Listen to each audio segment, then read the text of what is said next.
Welcome back. This is lesson 19.2. In the previous lesson, we looked at the number of operations required by the linear and binary search and how we could use that information to choose the right algorithm. In this lesson, we'll look more deeply at how we can compare algorithms by comparing the number of operations that they require. And we can classify algorithms into four broad categories.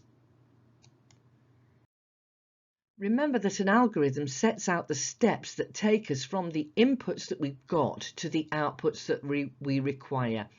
There's often more than one way to get from the inputs to the outputs. For example, if we want to search for an item in a data set, we could choose the linear or the binary search. In order to choose the right algorithm, we need to know the advantages and disadvantages of each. And one important factor to take into account is the speed of the algorithm. Usually one algorithm works a lot faster than the other. I explained in the last lesson that we can't just use a stopwatch to time the algorithms because there are lots of factors that affect time. For example, the size of the data set, how fast your computer is, the speed of the user in entering the input, and if you're working through the cloud, connectivity problems as well. So we can't just set a stopwatch and time how long our different algorithms take. Instead, we compare speed by thinking about the number of operations it takes to process a list of n items. For example, in the linear search, in the best case, we will find the item right away. So it's the first item in the list and the number of operations is 1. In the worst case, we need to look through the whole list, either because the item we're looking for is right at the end or because it's not there at all. We therefore simplify this down to a single number or value called the big O value, and O is for operations, and it represents the worst case time or the worst case number of operations as a function of n. Therefore, the big O values give us a simple rating system for the complexity of an algorithm. A complex algorithm requires a lot of operations to get from the inputs that we've got to the outputs that we need. This kind of algorithm will have a large big O value.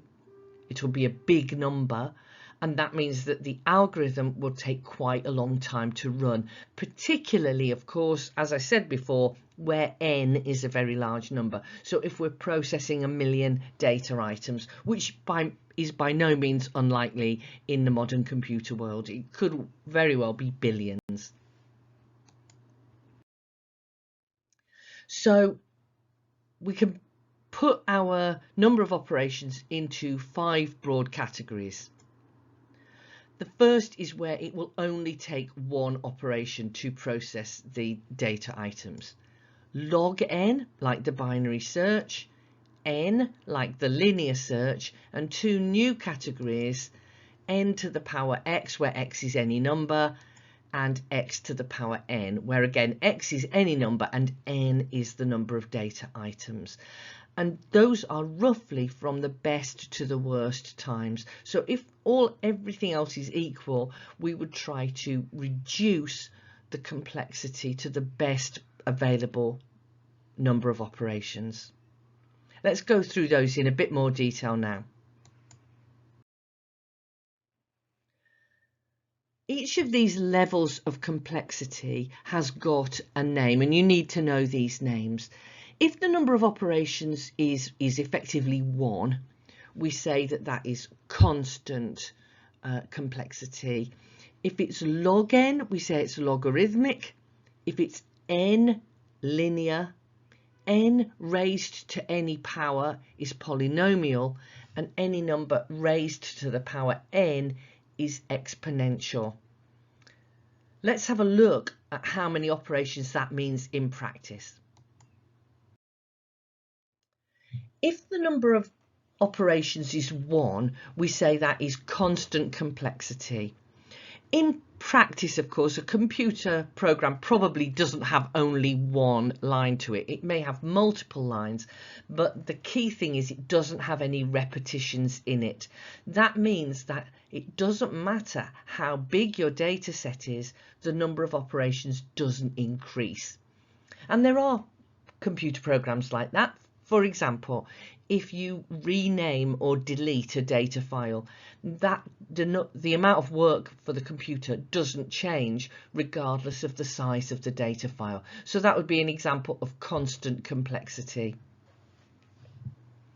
And in the graph you can see I've just shown the number of data items increasing from 1 up to 12, and the number of operations is a flat line. It doesn't change. Now let's look at linear complexity, which is also quite an easy one to understand. The number of operations is identical to the number of data items. If there's one data item, it requires one operation. If there's 12 data items, it requires 12 operations. And obviously the linear search is an example of linear complexity. It's a nice, easy one to understand. Now let's look at log n, which is the number of operations of a binary search.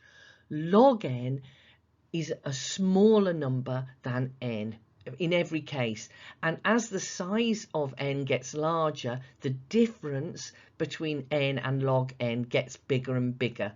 So an algorithm that requires log n operations is generally a very fast algorithm, and we've seen an example of that in the binary search. So if we had a choice and everything else was equal, we would choose log n complexity over n complexity. Now let's look at polynomial complexity. This is where n is raised to any power, and I've chosen the simplest one, n squared. You might think that the value that we're raising it to the power of makes a big difference, and of course in practice it does, but the difference is dwarfed by the great increase in complexity of raising n to any power at all. So we group all of those kinds of algorithms together and call them polynomial complexity. And looking at the graph shows you very clearly why that is the case. Even with 12 data items, which is a very small number of data items, the complexity of a polynomial algorithm is hugely larger than of the linear algorithm. And I haven't even shown the logarithmic algorithm on this graph because it's almost invisible, it's so low. So with just 12 data items, a linear algorithm requires 12 operations, but a polynomial algorithm requires 144 operations. So a polynomial algorithm where the big O value is n raised to any power is much slower than a linear algorithm. But it's not the worst, it's not the most complex.